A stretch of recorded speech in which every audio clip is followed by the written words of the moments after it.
Selamat pagi para sahabat, kita akan belajar tentang pola keruangan. Dalam pola keruangan terdapat beberapa teori.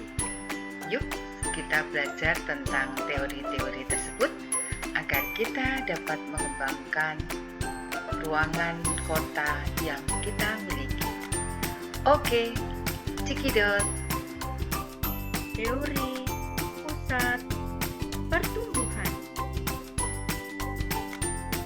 Jeng jeng jeng.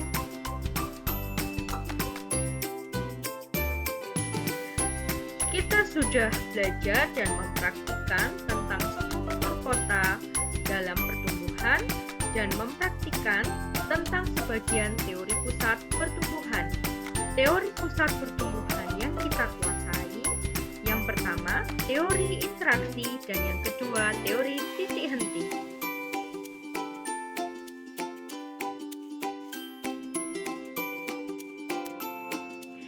Mari kita belajar tentang teori pusat pertumbuhan yang lainnya.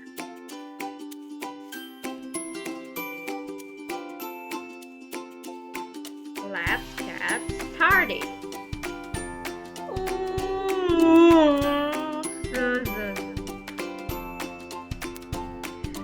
Teori pusat pertumbuhan yang akan kita pelajari adalah yang pertama, teori tempat sentral oleh Walter Christeller. Yang kedua, teori kutub pertumbuhan oleh Francis Harrop. Yang ketiga, teori agropolitan oleh Bregman.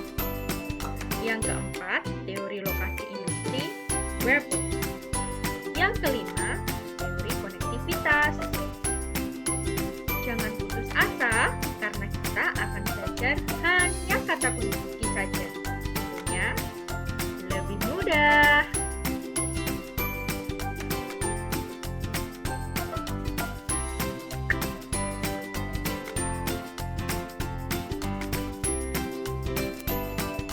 Teori tempat sentral oleh Walter Christeller merupakan tempat untuk memenuhi kebutuhan.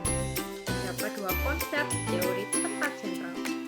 Yang pertama adalah range, jarak yang digunakan untuk memenuhi kebutuhan.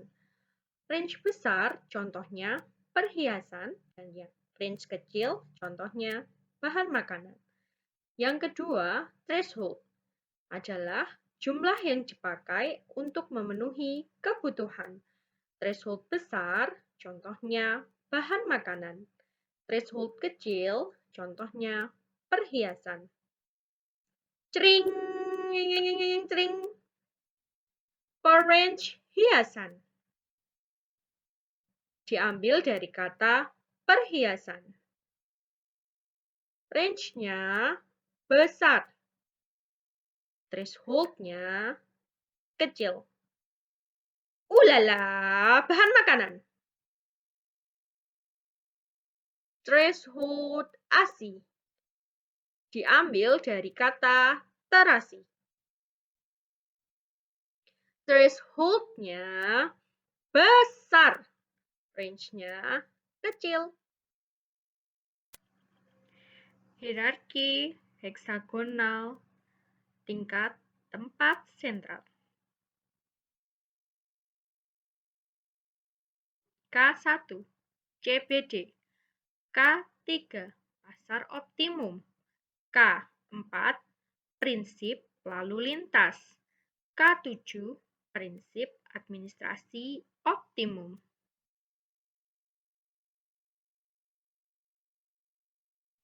Gimana ya gambarnya?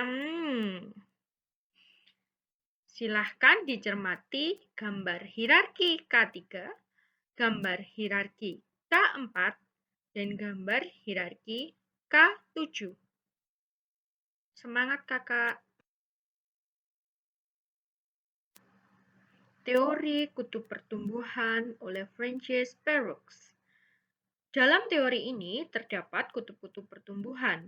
Kutub-kutub pertumbuhan tersebut memberikan pengaruh terhadap wilayah yang lainnya. seperti apa ya? Nah, mari lihat peta Indonesia ini baik-baik. Dalam peta Indonesia ini terdapat 4 kutub, A, B, C, dan D. Nah, untuk lebih jelasnya, kalian bisa lihat pada tabel yang tertera pada gambar ya. Simak baik-baik tabelnya dan benar-benar pahami. Teori pusat pertumbuhan agropolitan oleh Friedman. Agropolitan adalah konsep proses difusi dalam ruang yang memiliki prinsip desentralisasi dan mengikut sertakan sebagian besar penduduk pedesaan dalam pembangunan. Yang mana ya? Ini dia, Desa Membangun Indonesia. Contohnya seperti Batu Malang yang sekarang jadi tempat wisata kalian-kalian semua. Ya kan, ya kan, ya kan?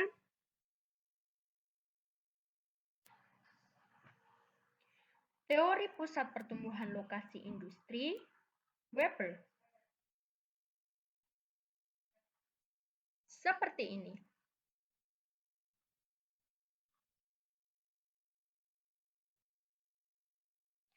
Nah, kalian bingung kan kalau cuma lihat saja?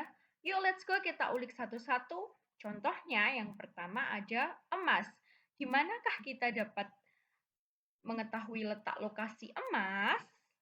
Di mana letak lokasi emas? Di mana? Apa kalian melihatnya? Iya, benar, di tambang emas. Yang kedua, kue. Di mana letak lokasi kue berada? Apa kalian melihat letak lokasi kue? Di mana? Lebih keras. Benar sekali, di pasar. Pabrik rokok. Di manakah letak lokasi pabrik rokok? Di mana? Katakan lebih keras. Di dekat pekerja. Karena lebih mudah toh kalau mencari tenaga kerja yang baru. Wow, kok bisa gitu?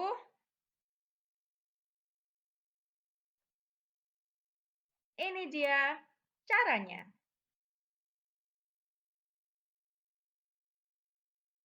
Rumus dari letak lokasi adalah bahan baku dibagi bahan jadi. Jika LI atau letak lokasinya lebih dari 1, maka dekat bahan baku. Jika LI atau letak lokasinya lebih dari 1, maka dekat bahan jadi. Dan jika LI atau letak lokasinya 1, maka bebas. Perhatikan baik-baik ya.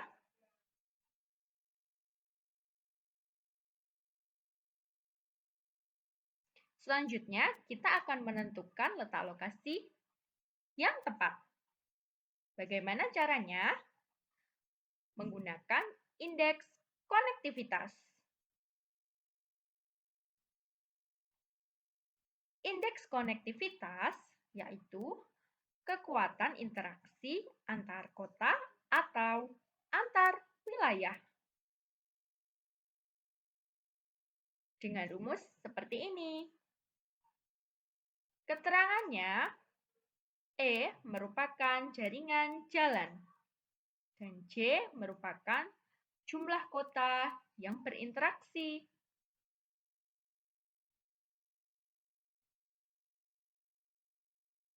Mari kita selesaikan soal yang berikut ini. Berapakah konektivitasnya?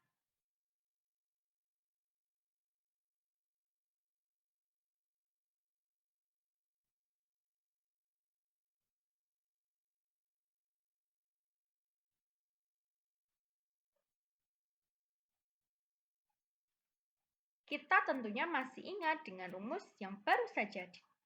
Kita lihat. Keterangannya E6 dan V4. Maka ditemukanlah jawaban yaitu 1,5. Kita dapat menarik kesimpulan, yaitu semakin besar hasil perhitungan, maka semakin kompleks jalan.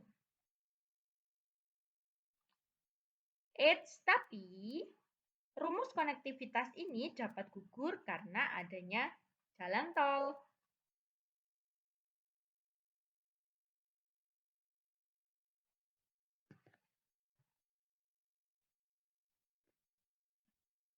Sampai jumpa lagi. Bye-bye semuanya. Have a great day. Nah, bagaimana? Gampang kan? Aduh, kecil sekali dan mudah dimengerti. Oke, para sahabat, yuk maju terus untuk terus mengembangkan pola keruangan yang kita miliki.